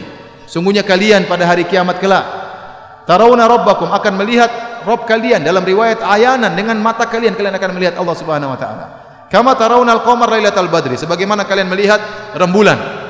La tudamuna fi ru'yatihi, kalian tidak perlu berdesak-desakan karena yang dilihat di atas. Kalau lihat di bawah mungkin berdesak-desakan, mungkin tumpuk-tumpukan. Yang dilihat di atas, kita lihat rembulan tidak perlu berdesak-desakan. Semua orang bisa melihat. Maka demikian penghuni surga semuanya bisa melihat wajah Allah Subhanahu wa taala. Saya ingatkan jangan sampai kita terjebak dengan perkataan sebagian ahlul bid'ah yang mengatakan Allah tidak punya wajah. Kalau punya wajah seperti wajah makhluk, kita bilang kalau begitu Anda mengingkari kenikmatan yang terhebat di surga, melihat wajah Allah Subhanahu wa taala. Siapa bilang wajah Allah seperti wajah manusia? Siapa bilang wajah Allah seperti wajah ente? Wajah ente kalau kita lihat bisa buat muntah. Ya. Mau disamakan dengan wajah Allah Subhanahu wa taala, tidak boleh. Ini kenikmatan hadisnya mutawatir. Benar orang-orang Mu'tazilah seperti Al-Qadhi Abdul Jabbar mengingkari masalah ini. Dalam kitabnya Syarh Ushul Khamsah dia mengatakan hadisnya ahad. Ngawur. Hadisnya mutawatir, bukan hadis ahad. Lebih dari 20 sahabat meriwayatkan tentang melihat wajah Allah Subhanahu wa taala pada hari kiamat kelak. Ya. Ini syubhatnya orang Mu'tazilah menolak masalah akidah dengan hadis ahad, padahal hadisnya mutawatir. Ahad pun kita terima, apalagi mutawatir. Bismillahirrahmanirrahim. Mana yang bertanya? Oh, silakan. Assalamualaikum warahmatullahi wabarakatuh. Waalaikumsalam warahmatullahi wabarakatuh. Maaf, ini ada pesan dari takmir. Tolong yang minum jatuh, tolong tetesannya dilapi dulu. Ya, soalnya kue dan minumannya, karena sering ada semut. Oke, terima kasih. Baik, Ustadz, persyaratan untuk masuk surga tentu ada rambu-rambu yang kita harus kerjakan. Tentunya rambu-rambu dari Allah dan Rasul. Tetapi sekarang saat ini sering kita dapatkan pada saat kita mengamalkan sunnah Rasulullah itu ada cap macam-macam. Ya. Apa dicap, Pak? Wahabi. Oh, Wahabi. Ya, Wahabi, Salafi Wahabi. Ya. Tolong dijelaskan masalah Salafi Wahabi ini. Karena antara Syekh Muhammad Abdul Wahab dengan Wahabi yang begitu jauh antaranya zamannya beda. Nah, ini tolong agar persepsi daripada masyarakat ini lebih cenderung ke Salafi Wahabi yang dicap kepada kita. Satu contoh kecil, saat kita meluruskan sholat, ini ajaran Wahabi. Saat kita meluruskan telapak kaki, ini ajaran Wahabi. Jangan nginjak kaki saya. Nah, ini tolong diluruskan Ustadz. Dan satu-satunya yang bisa meluruskan adalah Ustadz. Oh enggak. Enggak boleh gitu. enggak. Ya karena lebih banyak yang mendengar. Saya bertemu dengan Ustadz di Madinah selama 8 hari. Saya non-stop dengan teman-teman. Nah ini luar biasa, internasional Ustadz yang bisa aplikasi daripada julukan-julukan itu. Karena itu juga menghalangi kita masuk surga. Karena tidak mengamalkan sunnah Rasul. Tolong jelaskan Ustadz. Terima kasih. Assalamualaikum warahmatullahi wabarakatuh. Assalamualaikum warahmatullahi wabarakatuh. Insya Allah kalau masuk surga nggak ada yang panggil Wahabi lagi. Ya, saya bilang banyak saudara-saudara kita tatkala memberi gelar, memberi lakop karena tidak ngerti. Ya, kita beri uzur kepada mereka. Mereka tidak ngerti. Ya, tugas kita menyampaikan. Ya. Ada orang tuduh kita dengan tuduhan tidak. Mungkin kita sakit hati, tapi ya kita bersabar. Ya. Jangankan kita, Nabi SAW dituduh dengan tuduhan yang tidak, beliau juga sakit hati. Beliau seorang Nabi, tapi juga merasakan sakit hati karena Nabi SAW memiliki sifat manusia sebagai ujian. Allah sebutkan dalam Al-Quran, وَلَقَدْ نَعْلَمُ أَنَّكَ يَضِيقُ صَدْرُكَ بِمَا يَقُولُونَ. Sungguh kami tahu bahwasanya dadamu sesak wahai Rasulullah akibat apa yang mereka katakan. Berarti Rasulullah SAW juga merasakan sakit hati. Tatkala dituduh dengan tuduhan yang tidak. Tapi banyak orang saudara-saudara kita menuduh kita dengan Wahabi, ya. Maka mungkin mereka tidak tahu siapa Syekh Muhammad bin Abdul Wahab rahimahullahu taala. Apalagi banyak orang-orang Syiah yang menyebarkan isu bahwasanya Wahabi mengkafirkan kaum muslimin, Wahabi ya suka menumpahkan darah kaum muslimin, ya. Dan macam-macam tuduhan. Wahabi mengharamkan ziarah kubur, Wahabi mengharamkan salawat kepada Nabi sallallahu alaihi wasallam, tuduhan yang dihembuskan. Kemudian tuduhan-tuduhan tersebut disambut oleh sebagian saudara-saudara kita. Akhirnya semakin besar tuduhan tersebut. Dan ini semua adalah tuduhan tidak benar. Kita mengatakan kenyataan mendustakan itu semua. Kita tahu Raja Wahabi, Raja Salman, ya, di antaranya. Hafizahullah Ta'ala. Hari ini saya baru dapat kabar dia menyuruh seorang wartawan diberhentikan dari pekerjaannya dan koran dipermasalahkan, dikasuskan. Kenapa? Karena wartawan tersebut memuji dia berlebihan. Ya, dia baca koran tersebut, ternyata wartawan tersebut memuji dia berlebihan, disuruh berhenti penulis tersebut karena dia tidak ingin sampai tauhid terganggu. Dia menjaga kemudian tauhid, ya. Adapun menuduh bahwasanya kaum Wahabi suka mengkafirkan, maka itu tidak benar, dibantah oleh Syekh Muhammad bin Abdul Wahab rahimahullahu taala, ya. Dan saya sedang menyusun juga tulisan tentang masalah itu, ya. Bagaimana Syekh Muhammad bin Abdul Wahab mengatakan kami tidak pernah mengkafirkan yang berkaitan dengan masalah 4 rukun, masalah solat, masalah zakat, puasa, haji. Kalau ada yang meninggalkan solat tidak dia kafirkan. Karena ini masih masalah khilafiyah di kalangan para ulama. Yang kami kafirkan hanyalah yang berkaitan dengan syahadatain. Kalau orang terjerumus dalam kesyirikan, itu pun beliau mengatakan kami menjelaskan tentang masalah ini syirik, ini kekufuran. Adapun memvonis itu masalah lain. Makanya beliau dalam pernyataan mengatakan bagaimana kami mengkafirkan orang-orang sementara ada orang yang beribadah di kuburan Ahmad Al-Badawi tidak kami kafirkan karena dia tidak tahu. Bagaimana kemudian kami dituduh mengkafirkan orang-orang? Apalagi kemudian dituduhkan suka menumpahkan darah kaum muslimin. Apakah ada jamaah haji yang pergi ke Arab Saudi ketakutan dibunuh oleh orang Arab Saudi? Bukankah Saudi itu sarangnya Wahabi? Semua penduduk Saudi rata-rata apa? Wahabi. Apakah ada jamaah haji yang ketakutan kalau ketemu orang Arab Saudi? Ya. Yang akan dirampas hartanya, akan dibunuh? Enggak ada, itu omong kosong. Atau kalau Arab Saudi memberi bantuan gratisan banyak, pelayanan. Ya. Bahkan Raja Salman kalau sudah memberikan bantuan, sebelumnya Raja Malik Abdullah, kalau sudah beri bantuan kemana saja, Suriah dibantu luar biasa, jutaan orang Suriah dibantu di Arab Saudi. Ya. Kemudian bantuan terhadap Palestina, kumpulin duit langsung entah berapa triliun langsung dikirim ke Palestina. Bantuan, yang ini jarang diekspos. Di tanah air kita juga banyak bantuan. Ya. Banyak masjid-masjid dibangun. Ya. Sering yang membangun masjid tidak tanya-tanya apakah masjidnya itu orangnya tahlilan atau tidak. Tidak ada pertanyaan. Pokoknya butuh masjid bangun. Betapa banyak orang bangun masjid. Tidak ditanya mauludan atau tahlilan. Tidak, bangun masjid, bangun masjid. Betapa banyak pondok-pondok dibantu. Ya. Ya. Kemudian juga ya Suriah, Yaman dibantu. Secara madhab kalau kita bicara akidah ada perbedaan. Ya. Kita tahu Yaman bukan Wahabi, kita tahu Suriah bukan juga Wahabi, Palestina juga bukan Wahabi, tapi dibantu sama raja-raja Wahabi. Kemanusiaan mereka tinggi. Maka maksud saya seorang jangan menuduh yang tidak-tidak. Kalau dia menuduh bahwasanya Syekh Muhammad bin Wahab melarang untuk ziarah kubur, tidak benar. Kita suruh ziarah kubur, yang tidak boleh kalau minta kepada penghuni kubur. Ya. Dilarang bersolawat. Saya bilang kita tiap hari bersolawat. Allahumma sholli ala Muhammad sallallahu alaihi wasallam. Berulang-ulang dalam ceramah kita bersolawat ya. Yang dilarang mungkin solawat yang mengandung mana-mana kesyirikan, itu yang dilarang. Adapun kalau solawat yang sunnah silakan. Ya. Oleh karenanya seorang berhati-hati tatkala memberi tuduhan yang tidak-tidak ya, karena termakan dengan provokasi sebagian orang. Kalau dia nuduh Syekh Muhammad Abdul Wahab dengan tuduhan yang tidak-tidak, ingat dia akan disidang oleh Allah pada hari kiamat. Kita kalau nuduh orang tidak benar, kita akan disidang berhadapan dengan Syekh Muhammad bin Abdul Wahab, dan hati-hati jangan-jangan pahala kita diambil oleh beliau seluruhnya. Karena kita tuduh dia dengan tuduhan yang tidak-tidak. Ya, ini bahaya, hati-hati. Maka seorang tatkala berbicara hendaknya dia berpikir sebelum mengucapkan apa yang dia ucapkan. Dan saya katakan bahwasanya kita bersabar kalau dituduh yang tidak-tidak, yang penting kita menjalankan sunnah. Dan ingat, kita tidak ada yang mengkultuskan Syekh Muhammad bin Abdul Wahab.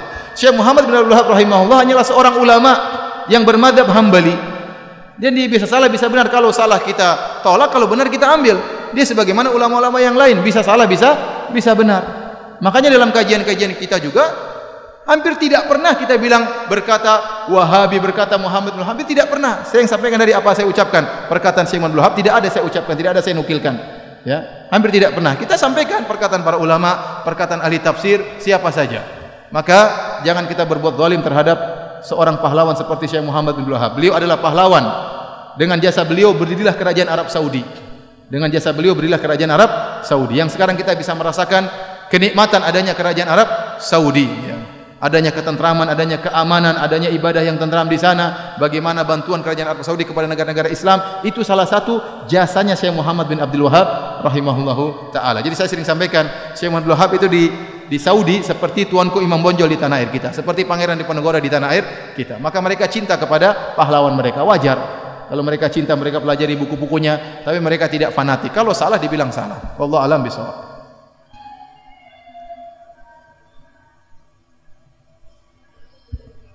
Assalamualaikum warahmatullahi wabarakatuh. Waalaikumsalam warahmatullahi wabarakatuh. Pak Ustadz, saya ingin bertanya, ketika Rasulullah SAW menceritakan tentang kisah penghuni surga, salah satunya, tentang apa? Ketika Rasulullah menceritakan kisah penghuni surga, salah satunya ketika orang yang seperti bercocok tanam tadi, ataupun kisah-kisah para penghuni neraka, sebenarnya siapakah? Saya kurang jelas, nanti tolong ada yang ulangi lagi ya. Coba mic-nya agak dijauhkan. Assalamualaikum warahmatullahi wabarakatuh. Waalaikumsalam warahmatullahi wabarakatuh. Ketika Rasulullah SAW menceritakan kisah penghuni surga, mengapa? Penghuni surga,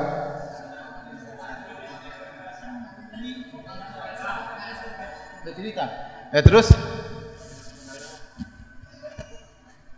Apakah yang sebenarnya siapakah yang diceritakan oleh Rasulullah tersebut? Karena kita tahu kiamat belum terjadi, sehingga tidak ada orang yang masuk surga saat itu. Terima kasih. Wassalamualaikum warahmatullahi wabarakatuh. Jadi akidah Ahlussunnah wal Jamaah, pertama, surga itu sudah ada. Dalam banyak ayat Allah mengatakan uiddat lil muttaqin. Allah siapkan surga bagi orang-orang yang bertakwa. Saya sudah sampaikan, kalau ada seorang bos berkata kepada anak buahnya, wahai anak buahku, kalau kau kerja dengan kerja yang baik, saya akan bangunkan rumah bagimu.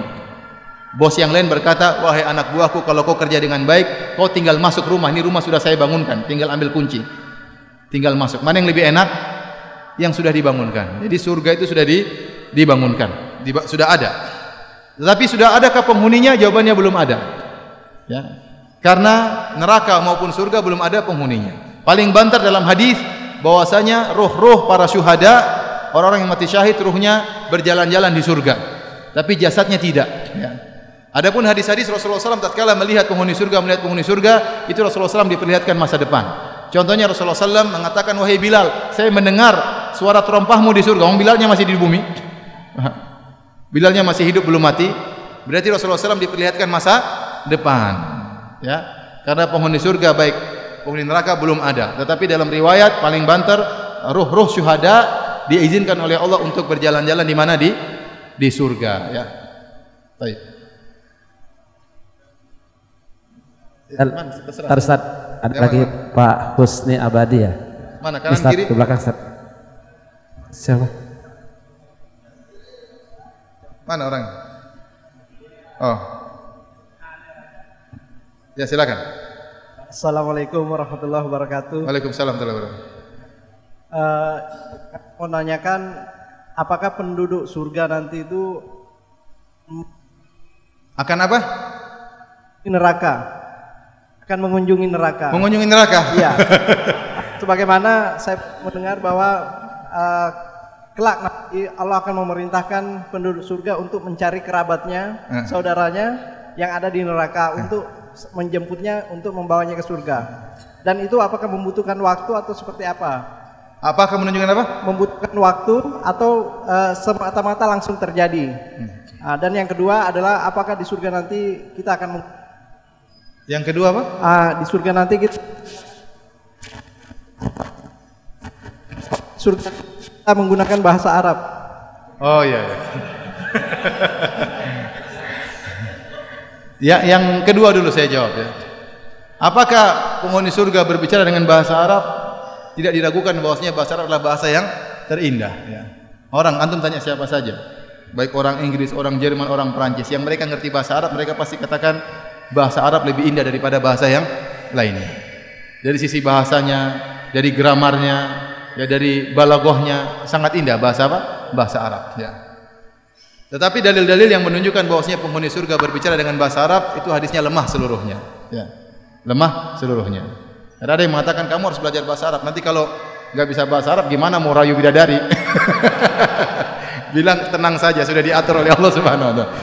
Tapi apakah ngomongnya bahasa Arab, bahasa Indonesia saya tidak tahu. Tapi yang jelas ada komunikasi di sana, ya. Tapi hadis-hadis yang menunjukkan penghuni surga berbicara bahasa Arab, hadisnya apa? Lemah secara sanad. Tapi tidak diragukan bahwasanya bahasa terindah adalah bahasa Arab. Jadi wallahu alam, ya. Kemudian masalah penghuni surga mengunjungi penghuni neraka, ya. Apakah perlu mereka mengunjungi penghuni neraka? Tapi kalau dalil-dalil menunjukkan terjadi dialog.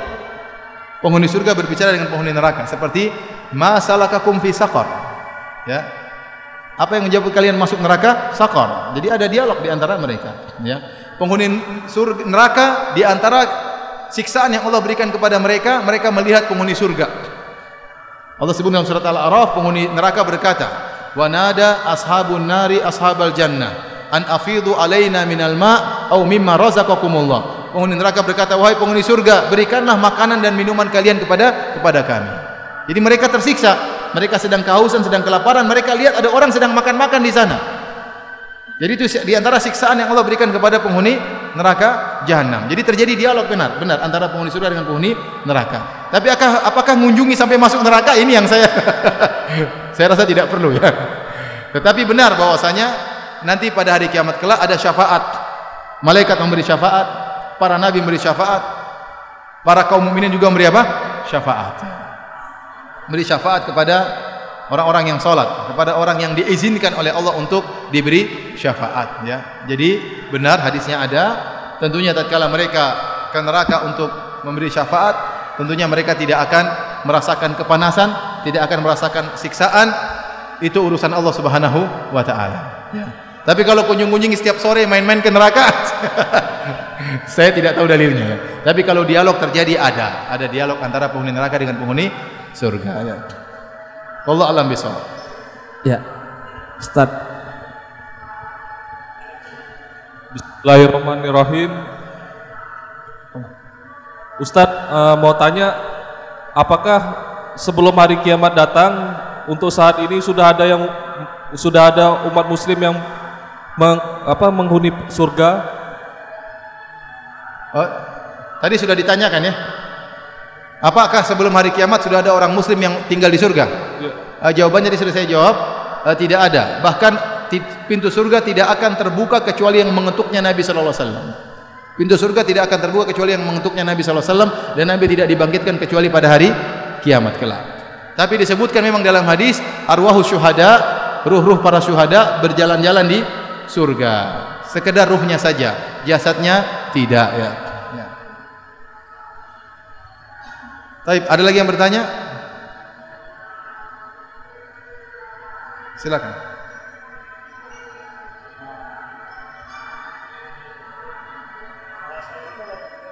Waalaikumsalam warahmatullahi wabarakatuh.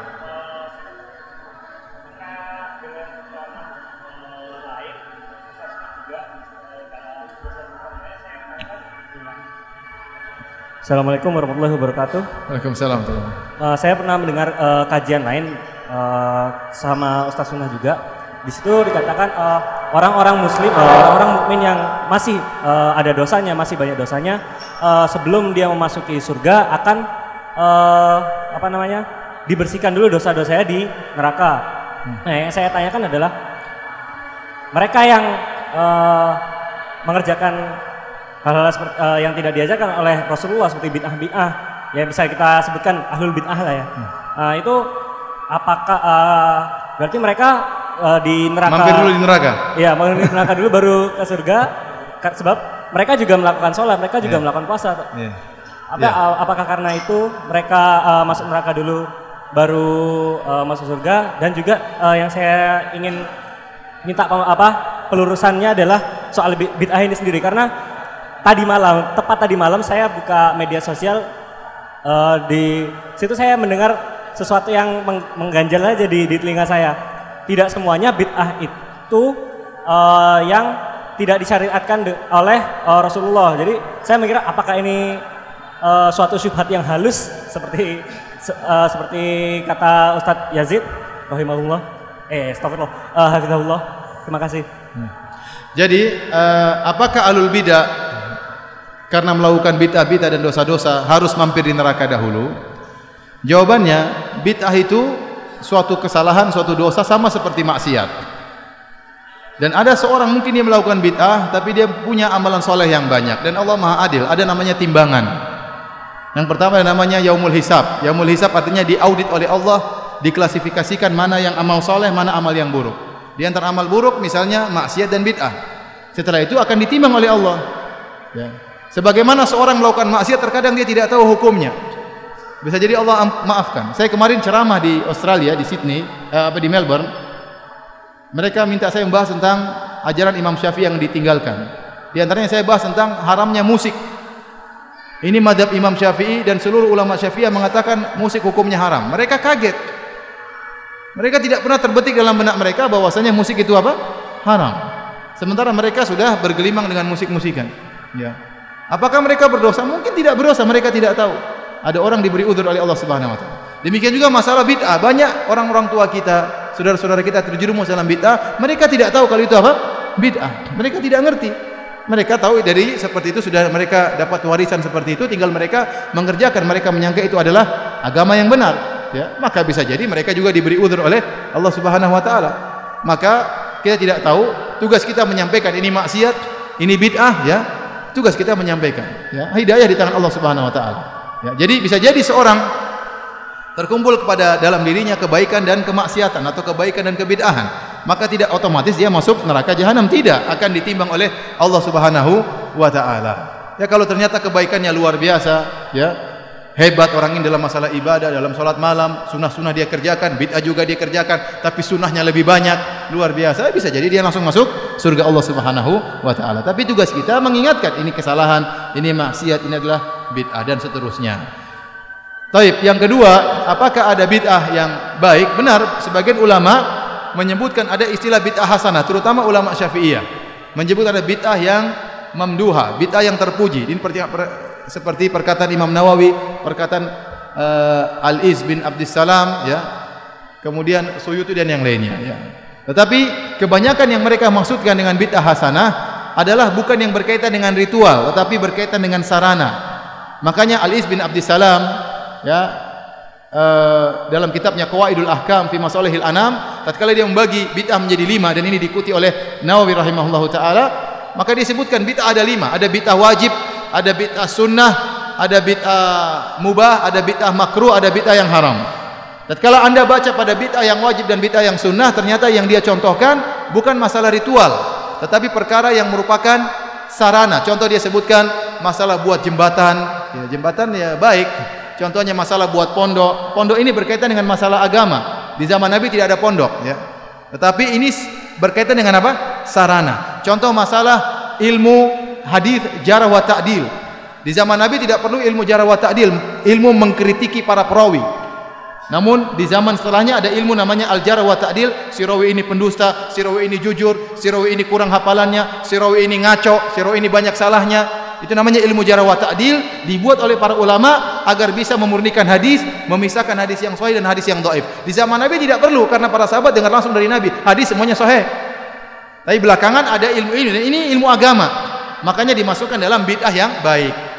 Tapi bukan ritual. Contoh lagi ilmu nahwu dan sharaf. Di zaman Nabi tidak perlu ilmu nahwu dan sharaf. Kenapa? Karena para sahabat semua pakar bahasa. Kita ini yang bahlul-bahlul ini yang tidak ngerti bahasa Arab, maka perlu belajar ilmu nahwu dan ilmu sharaf. Tetapi ini bukan ritual. Ya, ini bukan ritual. Jadi segala perkara yang berkaitan dengan sarana, contohnya Al-Qur'an dikumpulkan. Ini juga bukan ritual, ini sarana. Karena Al-Qur'an di zaman Nabi tidak mungkin dikumpulkan karena Al-Qur'an belum selesai. Tatkala Nabi sudah meninggal, Al-Quran sudah sempurna, baru dikodifikasikan. Kenapa tidak dikumpulkan? Karena pertama, Al-Quran belum selesai. Yang kedua, bisa jadi terjadi nasih dan mansuh. Paham? Ayat dihilangkan, ada perubahan dan macam-macamnya. Baru kemungkinan terjadi pengkodifikasikan Al-Quran setelah Nabi SAW meninggal. Bahkan Abu Bakar waktu disuruh mengumpulkan Al-Quran, dia pun takut. Dia mengatakan, saya tidak berani melakukan apa yang dilakukan oleh Nabi.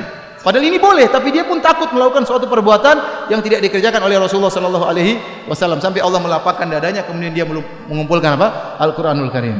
Jadi kalau berkaitan dengan sarana yang disebut dengan bid'ah hasanah, maka ini tidak jadi masalah, tidak ada khilaf ya. Bahwa ini tidak mengapa. Yang kita permasalahkan kalau ritual, timbul ritual baru yang tidak dikerjakan oleh Nabi sallallahu alaihi wasallam. Contoh yang saya lihat di Mekah. Kita habis tawaf, ada namanya salat 2 rakaat setelah tawaf.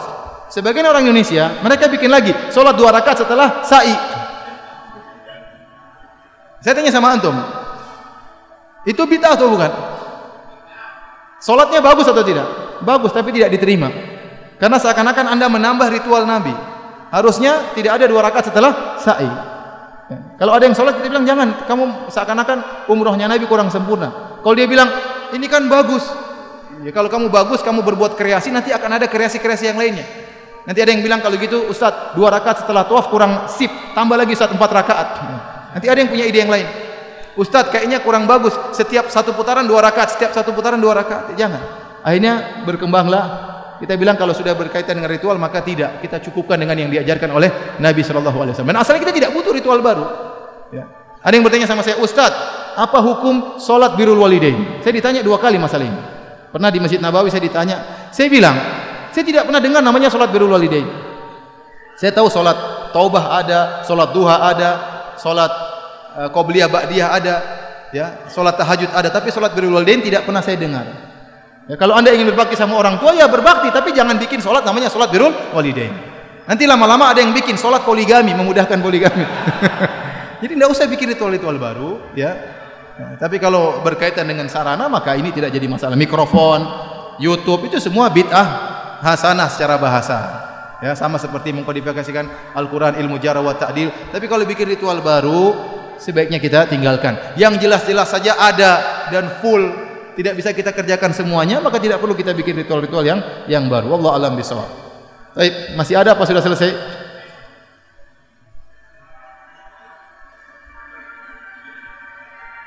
Sudah ya? Masih. Dia ada nanya Ustaz tentang umroh. Satu lagi terakhir ya. Tentang umroh, tentang membatalkan. Tentang apa? Badal umroh. Oh, badal umroh ya. Ada saya badalkan umroh saudaranya, kakaknya, masa malah bayi yang ada yang di malah sampai 20 sampai 40 orang yang diumrohkan. Gimana Ustaz? Jadi badal haji atau badal umroh, ijma ulama boleh. Ini ijma. Disebut oleh Imam Syafi'i rahimahullah dalam kitabnya Al-Um. Beliau menyebutkan ada 3 perkara yang sepakat ulama bermanfaat bagi mayat. 3 perkara tersebut adalah sedekah bagi mayat. Jadi kalau Anda bersedekah memberi makan kepada fakir miskin, niatnya untuk orang tua pahalanya, maka sampai sepakat ulama, tidak ada khilaf berdasarkan dalil yang ada. Di antaranya haji atau umrah. Kita menghajikan orang tua sudah meninggal, mengumrahkan orang tua meninggal, maka ini juga apa? Sampai dengan sepakatan ulama. Yang ketiga, mendoakan mereka. Adapun yang lainnya seperti mengirim bacaan Al-Quran, maka ada khilaf. Kita berlapang dada. Sebagian ulama mengatakan, Imam Syafi'i mengatakan tidak disyariatkan dan dikuatkan oleh Ibnu Katsir. Namun mazhab yang lain mengatakan apa? Sampai. Maka kita berlapang dada karena masalah khilafiyah. Tapi kalau 3 perkara ini, bersedekah atas nama mayat, mengajirkan atau mengumrahkan mayat, kemudian mendoakan mayat, maka ini bermanfaat bagi mayat. Ya. Nah, tapi kalau kita ingin mengumrahkan atau menghajikan, maka harus kita perhatikan. Pertama, orang yang ingin kita umrohkan atau kita hajikan, dia sudah meninggal atau dia kedudukannya seperti orang sudah meninggal. Contohnya sudah sangat tua, umur sudah 100 lebih, tidak bisa naik pesawat misalnya. Ya seperti seorang wanita datang kepada Nabi, ya Rasulullah, inna faridatul haji adrakat abi syaikhan kabiran la yathbut ala rahilah. Ya Rasulullah, ayahku secara materi harusnya wajib haji karena dia sudah punya kemampuan, tetapi dia tidak bisa kokoh di atas onta. Kalau naik onta bisa jatuh. Dahulu orang haji dengan onta. Apakah boleh saya hajikan? Kata Nabi, boleh. Ini uangnya mampu tapi fisiknya tidak mampu. Ada orang seperti itu. Ya, ada orang yang fisik dan harta tidak mampu. Ya. Tapi ada orang yang secara fisik dia tidak mampu tapi hartanya mampu. Ya, maka kita boleh hajikan orang tua kita atau umrohkan kalau sudah meninggal atau yang kedudukannya seperti orang sudah meninggal, seperti sudah sangat tua atau sakit-sakitan yang komplikasi yang menurut dokter tidak mungkin sembuh. Maka kita boleh hajikan, kita boleh umrohkan. Nah, kita suruh orang yang sudah haji, yang sudah hajikan atau umrohkan, ya, dia sudah pernah haji, sudah pernah berumrah, baru dia menghajikan atau mengumrohkan. Kemudian kalau orang pun sudah haji, dia hanya boleh menghajikan satu orang pada tahun itu. Karena ada orang penipu ya ikhwan, benar ini. Jadi dia hajikan 70 orang. Dia bilang, saya berniat haji untuk si fulan dibaca 70 daftar. Ini enggak boleh.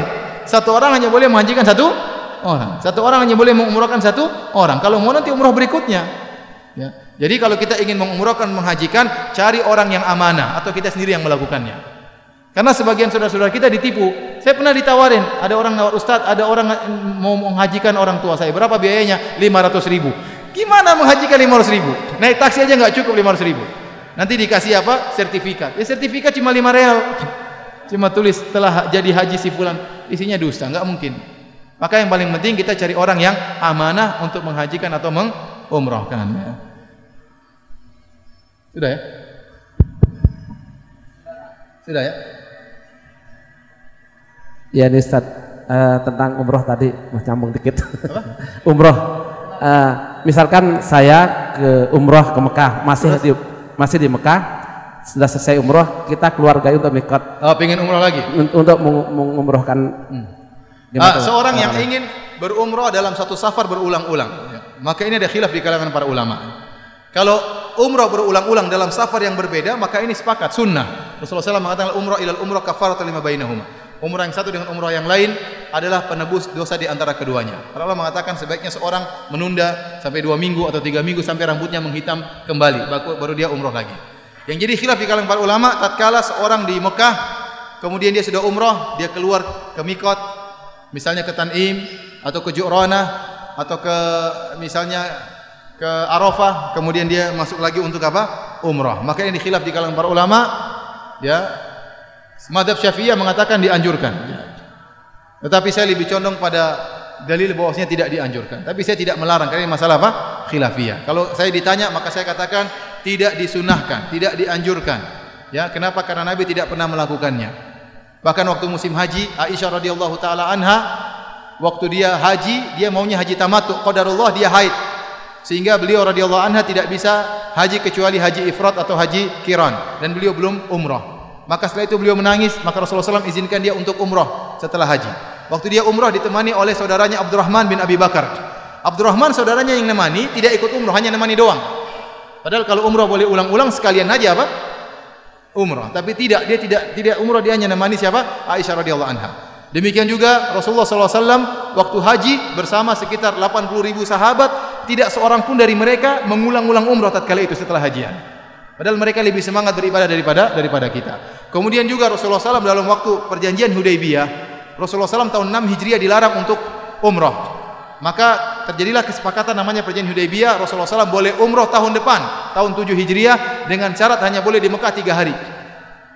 Maka akhirnya tahun depan Rasulullah SAW umrah dengan sekitar 2.000 sahabat. Masuklah mereka dalam Mekah 3 hari. Tapi Rasulullah SAW selama 3 hari tersebut hanya umrah sekali. Hanya umrah sekali. Padahal setelah 3 hari Rasulullah SAW balik belum tentu tahu apa bisa umrah lagi atau tidak. Tapi kesempatan 3 hari tersebut tidak dibuat ulang-ulang oleh Nabi untuk apa? Umrah, dan tidak seorang pun sahabat mengulang-ulanginya. Jadi kalau saya ditanya, saya lebih condong pada pendapat tidak disunahkan untuk mengulang-ulangi apa? Umrah. Tetapi kalau ada yang melaksanakan umrah, mengulang karena dia ingin mengumrahkan ayahnya atau ibunya, maka saya tidak melarang. Demikian fatwa sebagian para ulama. Kata mereka kita tidak melarang kalau memang dia sangat apa? Rindu, sebagaimana Aisyah ingin rindu umrah karena tidak bisa umrah. maka saya tidak melarang. Tapi kalau pendapat yang saya pilih tidak dianjurkan. Wallahu taala alam bisawab. Demikian saja kajian kita pada kesempatan kali ini ya. Semoga dicatat sebagai amal kebajikan di sisi Allah Subhanahu wa taala. Sebagaimana Allah kumpulkan kita di masjid yang mulia ini, semoga Allah kumpulkan kita bersama di surganya kelak. Amin ya rabbal alamin. Subhanakallah bihamdik asyhadu an la ilaha illa anta astaghfiruka wa atubu ilaik. Assalamualaikum warahmatullahi wabarakatuh.